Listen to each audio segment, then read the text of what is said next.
With YouTube demonetizing independent media, please consider becoming a patron today for just $1 per month. Link below.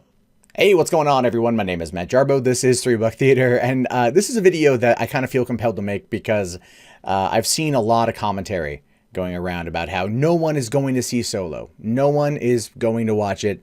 The movie is going to crash and burn. Kathleen Kennedy will be fired, then subsequently beheaded with her head put down on a spike in order to warn off future presidents of Lucasfilm. That type of insolence to the fan base will not be tolerated. I'm pretty sure that particular passage is the screed of some angry fanboy's journal, but I'm using it merely as an example of how the hyperbole of the internet surrounding this particular story, this particular movie, has gotten clearly the fuck out of control. Now, listen, I have been critical as hell of The Last Jedi, with good reason. The movie had a lot of flaws. I mean, oh dear God. Oh dear God, so many flaws. But you have to take each movie, each property, with, I think, from its own particular take. You have to look at them individually. You do. You just have to. So I'm not looking at Solo, despite all the controversy surrounding it, and even the kind of meandering 71% here.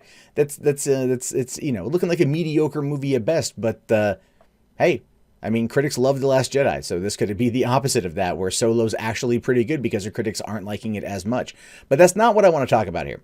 The particular narrative going around right now about people not wanting to go see Solo, that there's a video I saw where it's like, the majority of people don't want to see Solo. The majority of people aren't going to go see it. And the entire thing, the entire video, which is pure hyperbole, pure speculation, and quite frankly, pure bullshit, focuses on this number right here, this 42% on Rotten Tomatoes. You see this right here? 42% want to see it. Average, the user ratings is 12,066. That's it. That's it.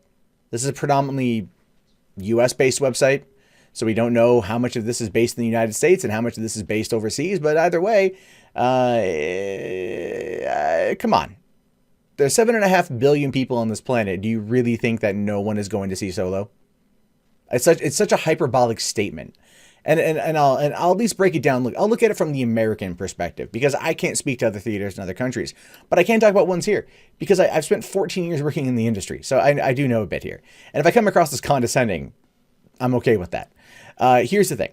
So you've got this 12,000 number, right? Well, according to comicbook.com, Avengers Infinity War, which is going to be pushed about as big as Solo in some respects, is screening in over 4,000 theaters.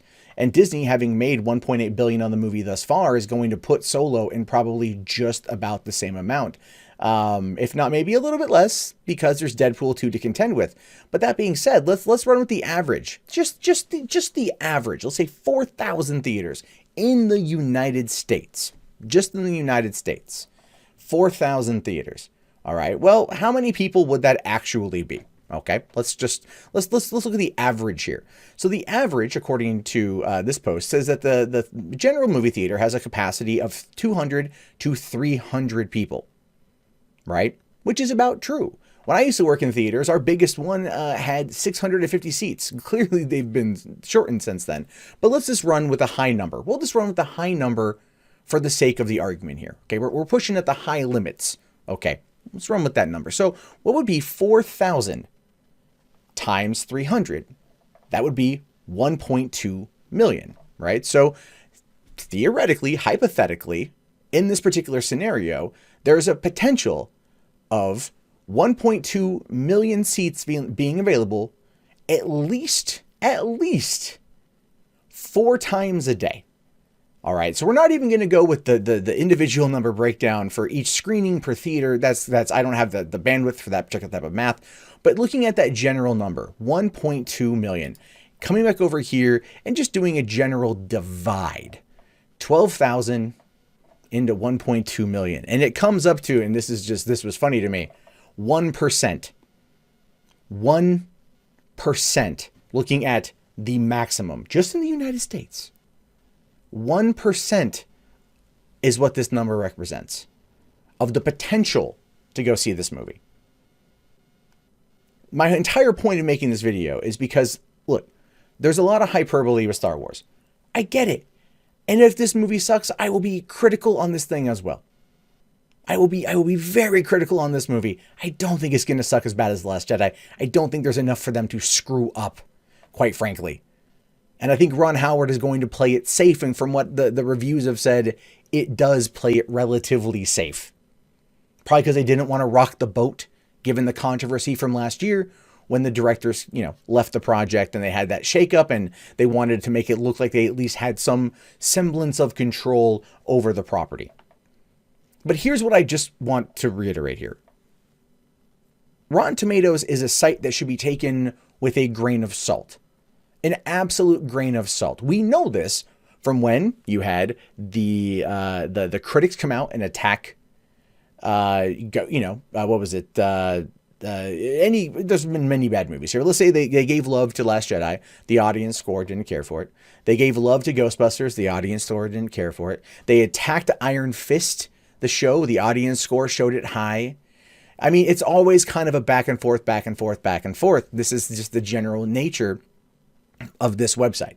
Now we know that you've got that one group that to take Disney down because we're alt-righters, I guess. Jesus.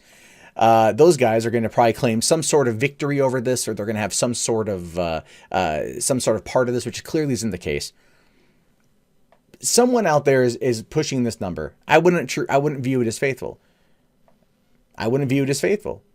Wait until the movie comes out. Wait until what the audience actually has to say. Wait until people actually see it. But making videos that are just hyperbolic in nature in order to get clicks, and don't get me wrong, I make videos and I use clickbaity-ish headlines because you kind of have to. But to say that the majority of people don't want to see Solo based upon just the relevant available data contained within this country is so far away from just objective truth, it makes me want to run my head into the fucking wall. And people eat it up. They're lapping it up. They're suckling it down because they want to hate on this movie. And I get it. Hate on the movie all you want, right? But hate on it from the narrative it created. Hate on it whether or not the movie actually is stink. Hate on it if it actually is bad. And if it's not, then maybe there's, maybe it wasn't as bad as you thought. But see it first. You got to see it first. And I know there's going to be comments. No, I'm not going to see it. Why would I give them? I don't know. Just download a cam then. Who cares? But judge it based upon actually witnessing the product. Not someone telling you that the majority of people don't want to see it because of a very small sample size. That we don't even know how that data is entirely looked at anyway, right? Now we know that Rotten Tomatoes backs its algorithm because it has to. And so people use it as this internet truth, so to speak. But it's really not. It's been proven time and time again that it's a fallible system. So, yeah, the majority of people probably would rather see Solo than not. And anyone telling you otherwise and using this data as their backing, this data as the reasoning behind their argument, is either willfully deceiving you or they are just willfully deceiving you. There's no two ways about it. So I do look forward to the comments and the dislikes. They'll be coming, and I'm okay with that. Because here's the thing.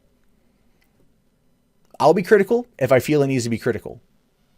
But I'm doing my damnedest to not base my interpretation off of information that can be easily skewed, that can be easily manipulated, and then made hyperbolic in order to sell me on a narrative that, quite frankly, is fake news. Anyway, leave your comments. Look forward to it. If you haven't already, subscribe if you if you want. If not, that's fine too.